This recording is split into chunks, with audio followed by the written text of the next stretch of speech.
Welcome to another episode of Information Return Intelligence. I'm Jason Dynison. As always, Information Return Intelligence is sponsored by IOFM, the Institute of Finance and Management. This week, it's another go-around with Ask the Experts. This is Ask the Experts Volume 2.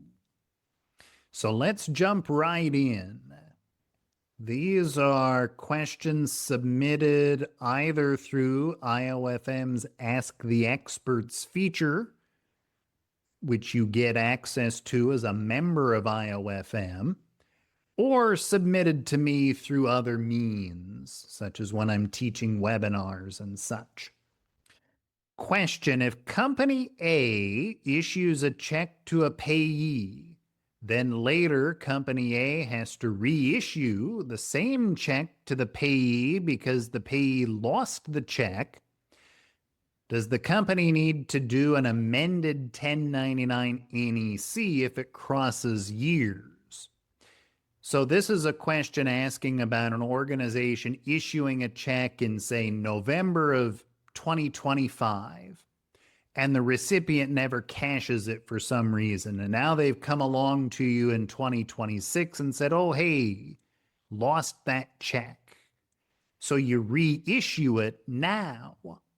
It's a different year. The question is, do you have to go back to 2025 and amend, correct the 1099 to zero it out, and then issue a new 1099 this year? The short answer is no, you don't.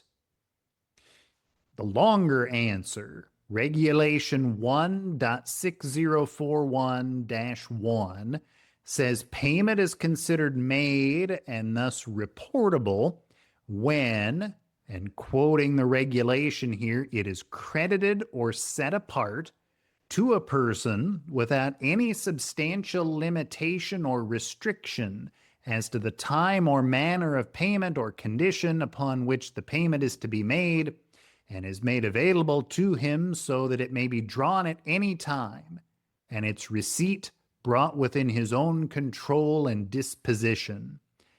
That's a lot of words. What it's saying is, if you wrote the check in 2025 and you sent it off, at that point, your payee has control and disposition over the funds. You've set the funds aside and payment is being made without any restrictions. So it's reportable in 2025. If something happens where they lose the check or whatever happens, they don't get it deposited and now they can't find it and you have to reissue it, it's still a 2025 transaction. Next question. We have an invoice from a C Corp collection agency for past medical expenses. Would this vendor still be reportable on a 1099 miscellaneous box 6 as a medical or healthcare service? Now, at first glance, it seems like the answer would be no, because this is a collection agency, a billing function. Doesn't seem to be a medical service.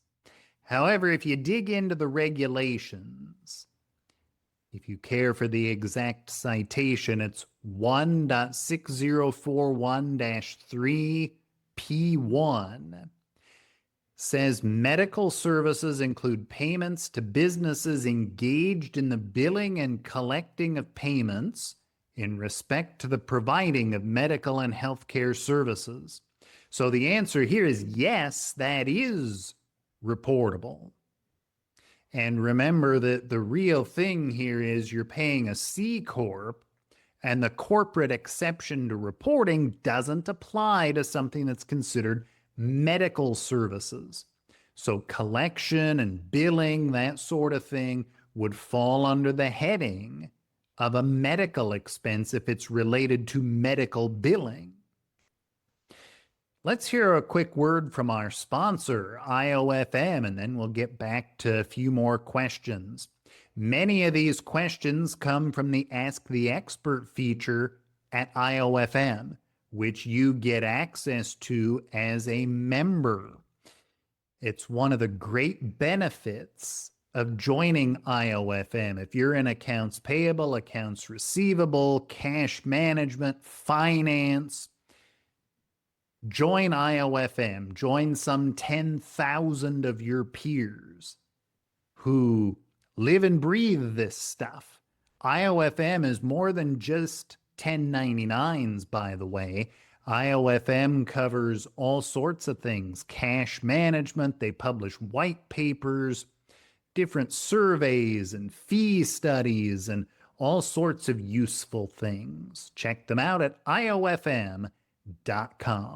And now back to the show. Okay, let's get back into the questions. Question: a resident physician provided ACLS instructor course services over $2,000 and now is planning to give a lecture without payment. If a book purchase of up to $200 is offered to the physician, should this be included on the 1099 NEC? ACLS, by the way, stands for, I had to look it up, Advanced Cardiovascular Life Support Training.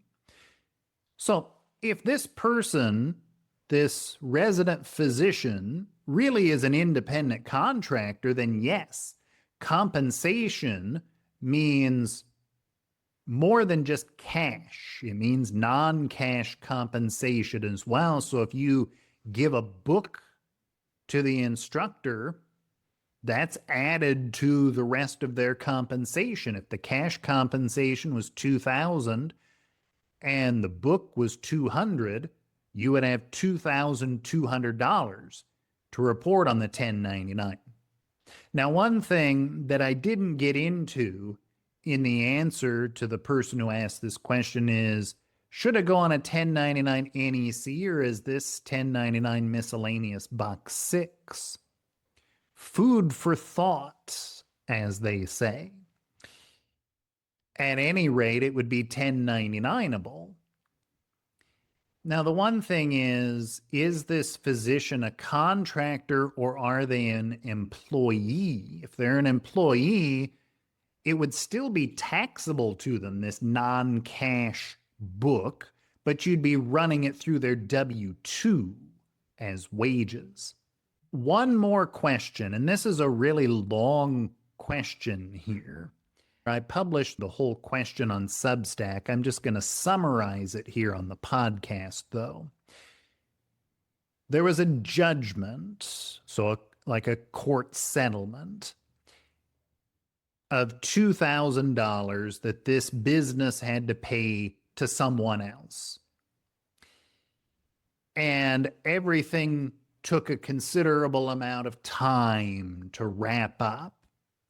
And so eventually, when it was actually time to pay the $2,000, they entered into an additional agreement to pay interest of $500. So $2,500 was the total payment to the other party. And this interest rate was calculated based on applicable statutory rates. So that part's legitimate. And so this is an otherwise taxable settlement. The question is, should the full $2,500 be reported as other income in box 3 of 1099 miscellaneous, or is it $2,000 to the miscellaneous and $500 on 1099 INT?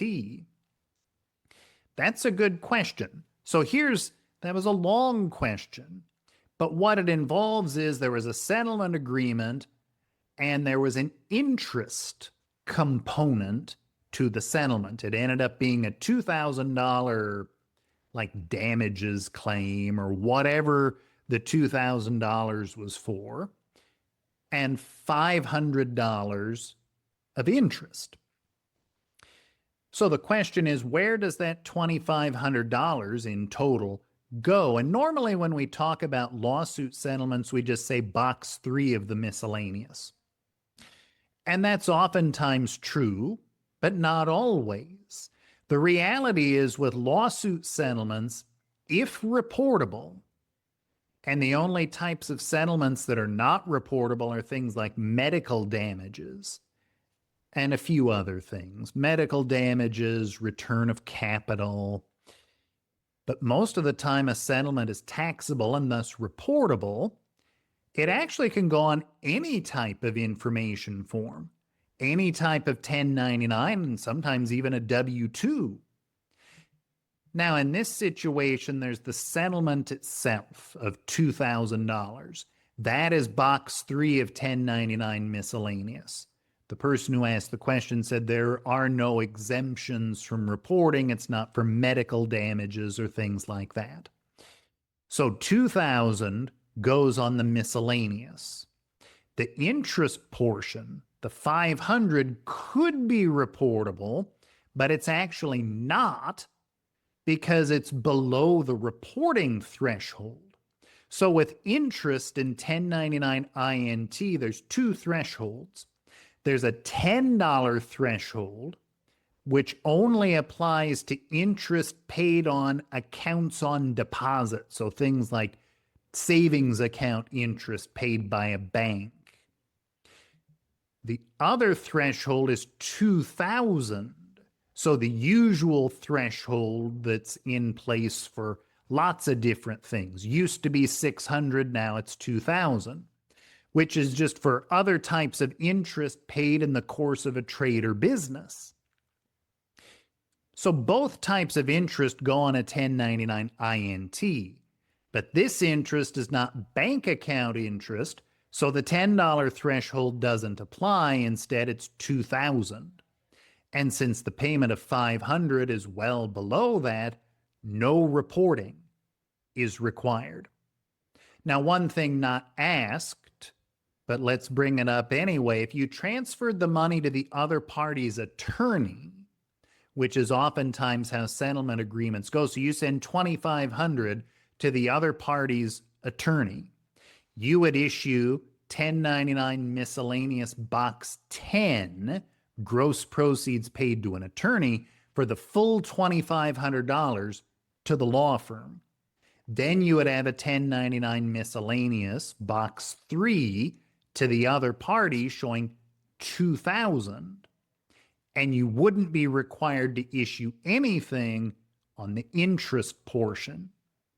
And then just for fun, because I know this is fun stuff and we don't want the podcast to ever end, let's increase the dollar amounts and say that it was a $10,000 settlement plus $2,000 of interest.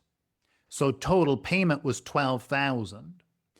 If $12,000 was sent to the attorney, you'd put $12,000 on 1099 miscellaneous box 10, then a 1099 miscellaneous to the other party showing $10,000 in box 3. And now, because the interest in this example is $2,000, you would be at the reporting threshold. So you'd need to issue 1099 INT to the other party showing $2,000 of interest paid. That'll do it for another edition of Ask the Experts Volume 2, and another episode of Information Return Intelligence sponsored by IOFM. Thanks for joining us, and we'll talk to you again next week.